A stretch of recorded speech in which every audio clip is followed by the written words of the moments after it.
Washington, here's Alan Smith. The Air Force's A-37 attack aircraft flying counterinsurgency and close air support missions recently completed their first 18 months of service in the war zone.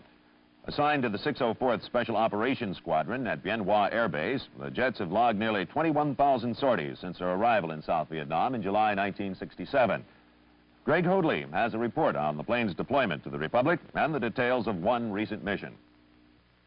This is the A-37, a small but potent tactical jet employed on counterinsurgency and close air support missions in South Vietnam. The aircraft is a modified version of the T-37 trainer, converted by the Air Force for operations in the war zone. The two-seater plane can carry almost 5,000 pounds of ordnance and is equipped with a nose-mounted minigun capable of firing 6,000 rounds per minute. Fire support base at Landing Zone Cates is one of many staging points in the northern I Corps zone from which troops are transported into hot combat areas.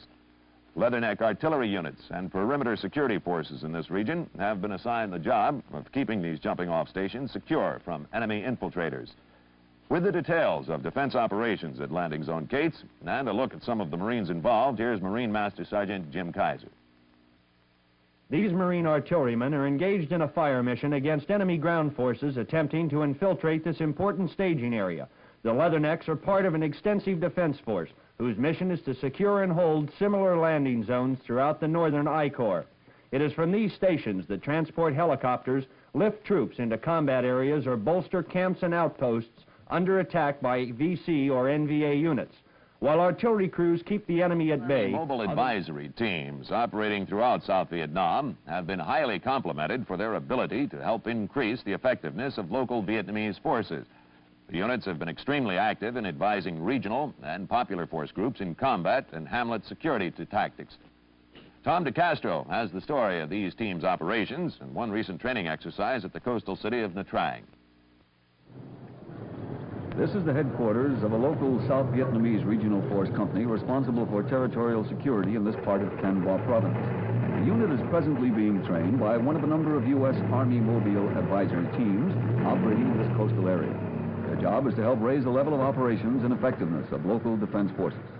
Frequent drills and combat exercises are conducted by the American soldiers to upgrade each unit in combat efficiency. And stationed in operational areas outside Saigon are presently enjoying most of the comforts of a base exchange through the efforts of the Army and Air Force Exchange Service. The organization recently inaugurated the use of large post-exchange vans to service field units based in these remote sectors. The mobile PXs are on the road 7 days a week, traveling to camps and outposts in the vicinity of the South Vietnamese capital.